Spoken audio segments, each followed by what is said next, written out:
In the near future, the US government releases a chemical attack on the whole country as a way to reset society. This kills millions of people in just a couple of minutes.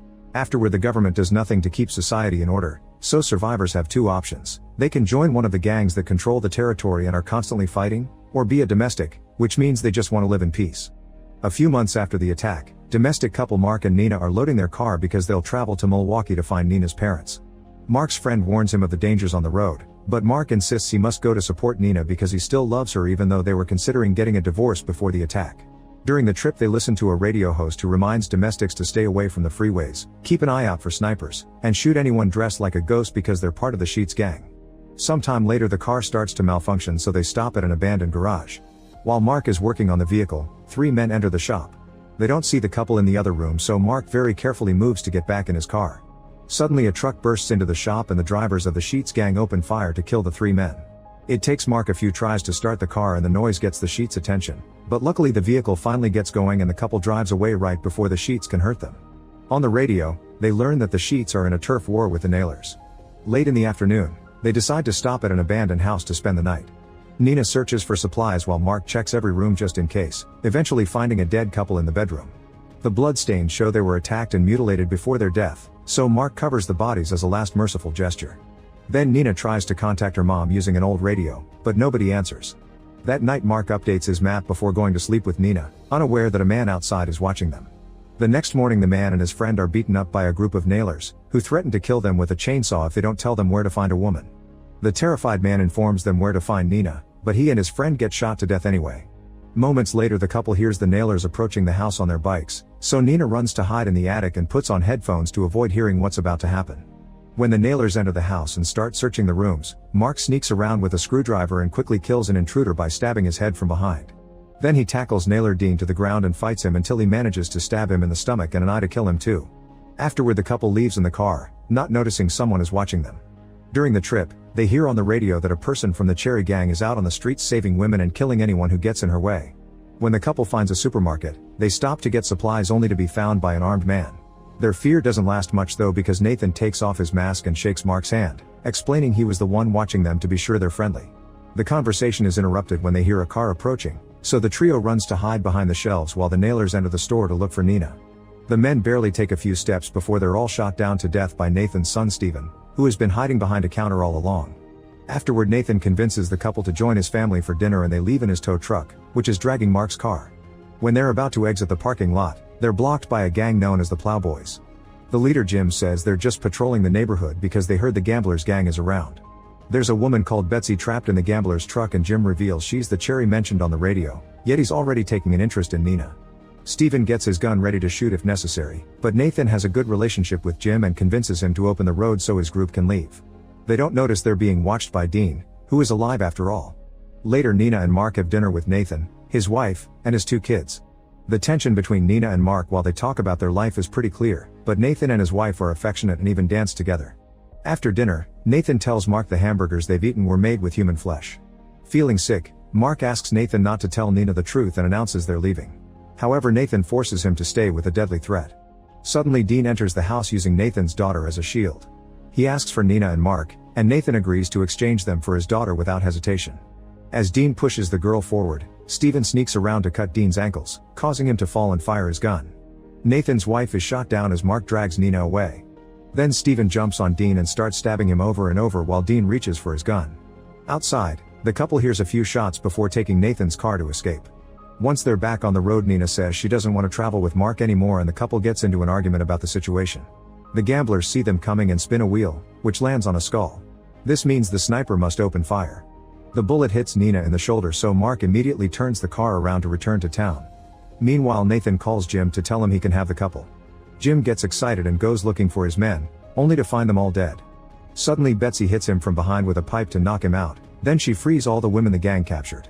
After taking some guns from a table, Betsy leaves in a police car. Moments later, she gets annoyed by the noises coming from Jim in the trunk, so she stops the car and shoots him in the leg. At that moment she notices something moving in the forest and goes after it, forgetting her keys in the trunk lock. The next morning Nina wakes up inside a cabin with a bandage on her shoulder. Mark isn't around, but he left a note saying he went looking for food. When Nina tries to leave the building, she finds another note saying the front door is booby-trapped, so she goes out the window instead. She looks around and finds a car in the garage, so she rushes back inside to pack her bag intending to leave alone. At that moment she finds a note telling her to listen to music, and one more note indicating which record has her favorite song. On the final note, Mark apologizes and begs her not to give up on their marriage. Feeling guilty, Nina doesn't leave and instead stays in the cabin to dance to her favorite music while drinking a lot. Betsy watches her dance until Nina takes a break, then Betsy returns to the car and finally kills Jim. In the meantime Mark enters an abandoned house and finds 2 prisoners with bags on their heads. When he removes them, he's shocked to see Nathan and Stephen. Suddenly a madman called William appears behind him with a gun and makes Mark drop his weapon. William explains he loves ultraviolence and brings out his slave Bill the Big. Bill and Mark must fight to the death, and if Mark refuses to participate, William will shoot Nathan and Stephen. Mark gets ready and kicks Bill in the groin, but his fist gets blocked and Bill punches him with such strength that Mark falls. Then Bill throws Mark around, kicks him in the stomach, and raises him by the neck to choke him. While William enjoys the show, Mark headbutts Bill to make him drop him, but Bill quickly grabs him again and throws him against the furniture. Next Bill tries breaking Mark's neck and Mark bites his arm, so Bill throws him at William. Now Mark can fight William for the gun, and in the struggle the gun is accidentally fired, which kills William. Afterward Mark frees Nathan, Stephen, and even Bill, and they all go separate ways. When Mark arrives at the cabin, he finds Nina sleeping on the couch and takes her to bed. Later Nina wakes up and notices Mark practicing his shooting. She asks him to teach her how to shoot a gun, and while they're busy, Betsy sneaks into the cabin and finds Nina's wedding ring.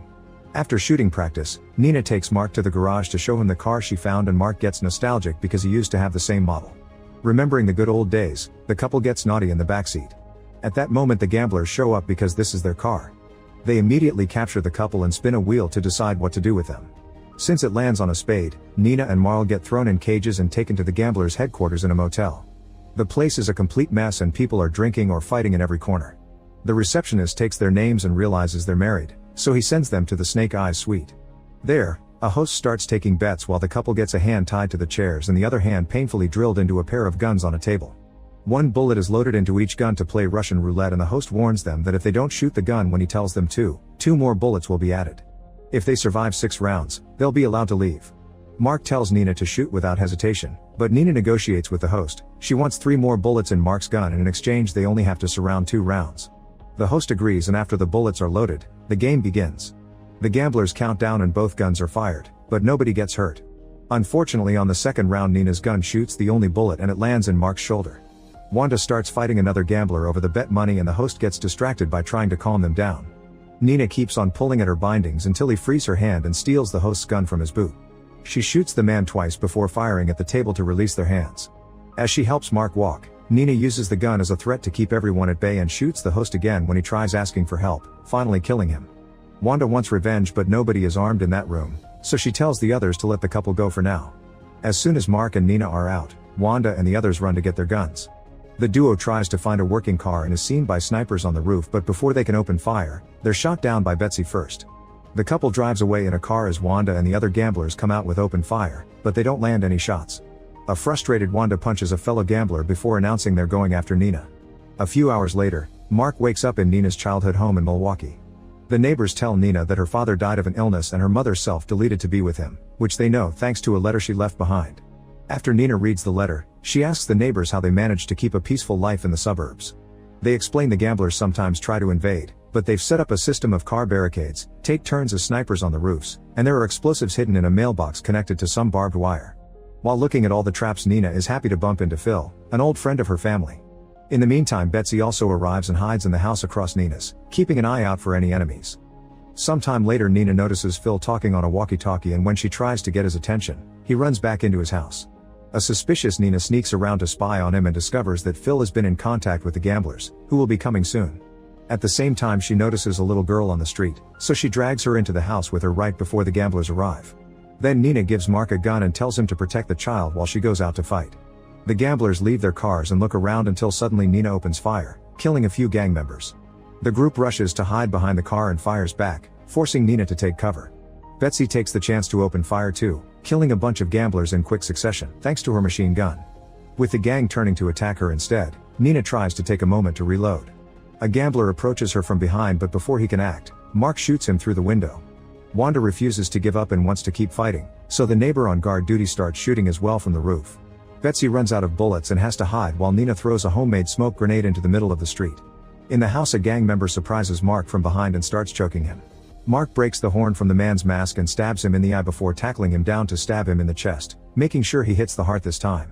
Meanwhile, Nina continues to fight and Betsy discovers she's been shot.